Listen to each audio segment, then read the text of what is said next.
Bismillahirrahmanirrahim. Assalamu alaikum viewers. Now is the time to discuss next lecture number 6, that is on purchase quotation. In last lecture we learned purchase request. If you remember, let me open it. Purchase request. Last document was purchase request और यही वाला हमने purchase request बनाया था और इसके आगे है purchase quotation. There are two methods, तो हम इसी से ट्राई करते हैं. ये राइट कॉर्नर पे आप देखें copy to, it is return copy to here. Let me click here and it is purchase quotation. If I click here, it will open the next tab, that is purchase quotation. Purchase quotation का क्या मतलब है? हमने जो चीज़ purchase करनी है, the things we want to purchase, we need certain quotations, certain alternate options from the vendors.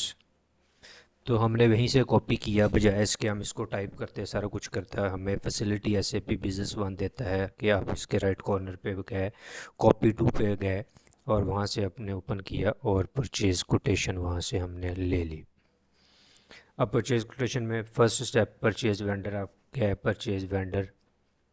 पहले हमने सेलेक्ट किया था दिस वन. सपोज़ हमने ये दोबारा इसको चूज़ किया और इसको हमने यस किया, तो ये परचेज कोटेशन, इसकी ये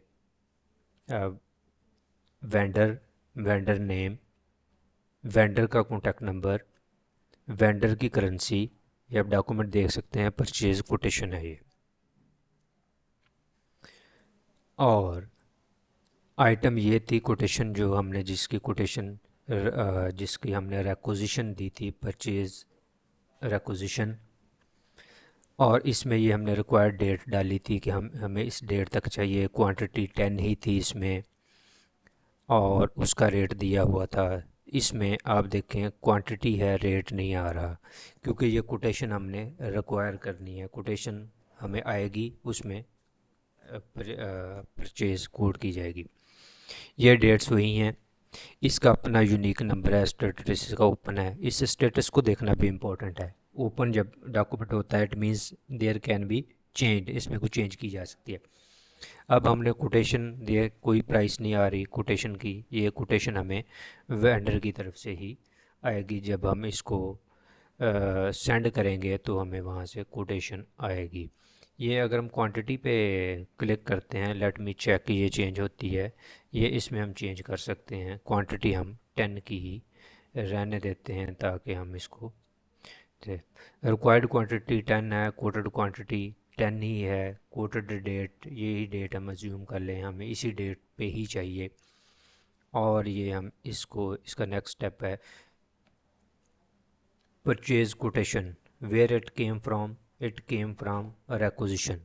रिक्विजिशन जब आई, सीक्वेंस आप परचेज का समझें कि हमारे ही डिपार्टमेंट से, हमारी ऑर्गेनाइजेशन के किसी डिपार्टमेंट से परचेज रिक्वायर की गई और उसकी बेस पे अब नेक्स्ट स्टेप है परचेज़ की कोटेशन लेना.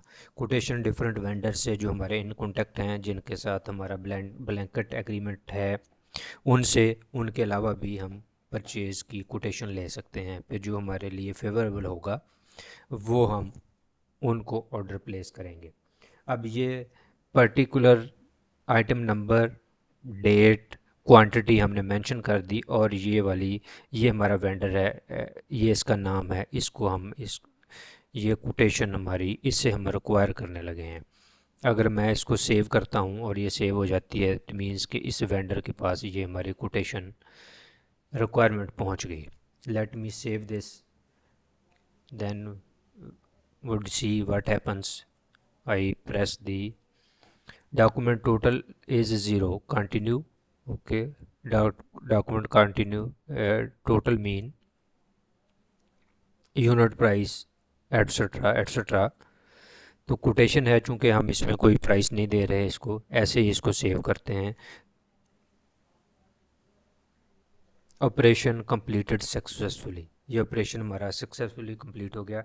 सेकंड स्टेप परचेज साइकिल का, basically third one, first one is blanket agreement, then purchase की रिक्विजिशन, देन कोटेशन। कोटेशन हमने एक वेंडर से कॉल कर ली है और यही कोटेशन हम किसी और वेंडर से कॉल कर सकते हैं, और इसी तरह की कोटेशंस हम 10 जगह से कॉल कर सकते हैं, और उसको फिर एनालाइज करके जो हमें सूटेबल प्राइस हो उसको हम परचेज़ अपना नेक्स्ट ऑर्डर जो भी हमारा नेक्स्ट इसमें स्टेप है उसको एग्जीक्यूट करेंगे।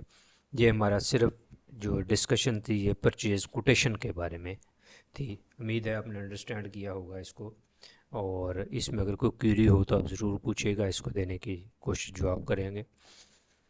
ये एरो लास्ट डेटा रिकॉर्ड जो हमने सेव की थी उसको करने के लिए मैंने इस एरो को प्रेस किया, जो हमने लास्ट टाइम जिस डॉक्यूमेंट पे काम किया वो हमारे सामने ले आया, और इस सबको हम सेव कर चुके हैं। अब ये सेव है, और इसको अगर हमने देखना हो फर्दर, इसका एनालिसिस वगैरह अगर आपने करना हो, यहाँ पे कर रिलेशनशिप मैप बनता है, इसको आप खोल के देख सकते हैं।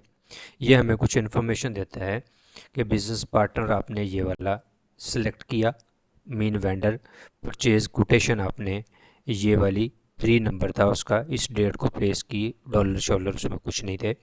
और जब परचेज रिक्वेस्ट इसके बाद परचेज रिक्वेस्ट पहले था, उसके बाद परचेज कोटेशन बनी जिसके ऊपर ये प्राइस नहीं है। परचेज रिक्वेस्ट में तो ये अमाउंट आ रही है। Relationship map is a very important document, ये आप जब भी हैं तो आप इसका सिंपल तरीका ये है कि यहाँ पे आके राइट क्लिक करें और यहाँ से रिलेशनशिप मैप आप देखें कि इसने कौन सी चीज़ क्रिएट की है, कौन से डॉक्यूमेंट इसके साथ इंटर रिलेटेड हैं।